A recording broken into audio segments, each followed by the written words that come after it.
Jesus e a Terra Prometida. Muito oportuno nós pensarmos sobre esse tema em plena transição planetária. Termos uma visão panorâmica que abranja passado, presente e futuro desse processo tão delicado das nossas vidas. É o que Jesus nos proporciona hoje na passagem de João capítulo 3, versículos 14 e 15. Nesses dois pequenos versículos nós encontramos oportunidade dessa tão ampla e profunda reflexão, que nós faremos dentro dos limites da nossa capacidade e do tempo ao qual nós nos propomos esse raciocínio, esse estudo, esse entendimento, essa reflexão. Nessa passagem, Jesus nos fala assim: e como Moisés levantou a serpente no deserto, assim importa que o Filho do Homem seja levantado, para que todo aquele que nele crê não pereça, mas tenha a vida eterna. Muito bem. O que a gente pode tirar disso? Bom, em primeiro lugar, é preciso destrinchar, e eu fui lá pesquisar, lá em Números, capítulo 21, versículos de 4 a 10, a gente encontra essa passagem de Moisés a qual Jesus se refere, para comparar a missão de Moisés com a missão dele mesmo, Jesus. Conta, nessa passagem, contam as antigas escrituras, que Moisés, na travessia do deserto rumo à Terra Prometida com o povo de Israel, liderando o povo de Israel, e o profeta recebeu muitas críticas referentes à falta de água, ao pão ruim. Muito interessante essa situação, porque com isso, que deve ter se generalizado, deve ter causado uma grande instabilidade naquele povo, contam os textos que Deus mandou serpentes ardentes, e que essas serpentes atacavam o povo, e que isso foi tão intenso, tão impactante, que o povo se reuniu com Moisés pedindo perdão, mostrando-se arrependido. E a partir desse momento, Deus mandou a Moisés que fizesse uma serpente ardente e colocasse sobre uma haste, sobre uma vara, para que todo aquele que, sendo picado pela serpente, olhasse para aquela serpente ardente, não morresse, mas vivesse. Olha quantos símbolos acorrem à nossa alma nessa simples passagem, nesses dois versículos do Evangelho, nesses versículos de Números do Antigo Testamento. Porque a verdade é que nós estamos fazendo a nossa travessia desse imenso e árido deserto rumo à Terra Prometida, onde manará o leite e o mel. Assim é o mundo de regeneração, onde todas as figuras, todos os seres humanos estarão completamente imbuídos de boa vontade para com o bem, de disposição para o amor ao próximo. Então, nós estamos fazendo essa mesma transição e muitos de nós renegamos, ou praticamente todos os que estão encarnados, renegamos as mensagens vindas dos profetas. Desprezamos, distorcemos, enviesamos essas revelações ao sabor dos nossos próprios interesses, que estavam aonde? Que estão aonde? Assim como o pão e a água roubavam a atenção dos homens ao tempo de Moisés, o materialismo, o sensorialismo também toma toda a nossa atenção. E por isso nós nos rebelamos contra a luz. O que acontece a partir dessa rebelião do homem contra a luz? As serpentes ardentes vêm e nos picam. O que nós podemos pensar a respeito disso? É óbvio, olhando os milênios dessa humanidade, os últimos vários milênios, nós veremos que a nossa história é uma história de guerras, de usurpação, de violência, de conspirações, de assassinatos, traições, pedofilia, explorações, abusos de todo tipo, drogas.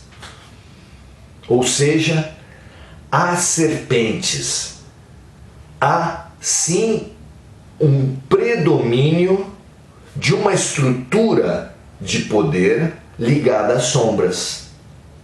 E cada revelação vai dando um nome para essa estrutura de poder, como o governo oculto, os dragões. O que interessa é que nós temos vivido nessa situação por opção nossa, por consequência nossa. Não se trata de uma punição de Deus, se trata da consequência natural da nossa infeliz sintonia. Em decorrência disso, em decorrência de nossas ações, de nossa sintonia, nós recolhemos as reações, as consequências disso. Ora, nós nos apresentamos arrependidos de tudo isso que nós fizemos. Muito bom. É realmente esse o grande portal para essa mudança. O que Deus fez a partir desse nosso arrependimento nos trouxe uma outra serpente flamejante. Por que as Escrituras igualam, tratam da mesma forma as serpentes que picavam, inoculavam veneno e dor, da serpente que cura do veneno? Por que isso? Nós podemos inferir aqui, quem sabe ajude os seus estudos, que os sábios da luz são tão sábios quanto os sábios da escuridão. Eles só são muitíssimos mais poderosos, muitíssimo mais poderosos, porque estão a serviço do bem, a serviço da luz, e todo o bem vem de Deus. Ou seja, isso transforma brutalmente o seu saber num saber completamente transformador, enquanto o outro é a dor, a vingança. Então, as serpentes estão igualadas, elas só se transformam a partir da disposição de colocar-se a serviço da luz. Muito bem, mas a salvação, a vida, não é uma dádiva, é uma conquista. Por isso, lá na passagem de Moisés, ficava claro que a salvação, a vida, a salvação do veneno, a vida diante da morte, que era a ameaça imediata, só viria para aquele que olhasse para a serpente no alto da haste, no alto da vara. Pois bem, Jesus foi colocado no alto do madeiro. No alto do madeiro que estava no alto do monte, do Gólgota, do Monte da Caveira. Ali ele estava para ser visto. Jesus é colocado no alto dos montes, no alto das catedrais, dos altares, para ser visto.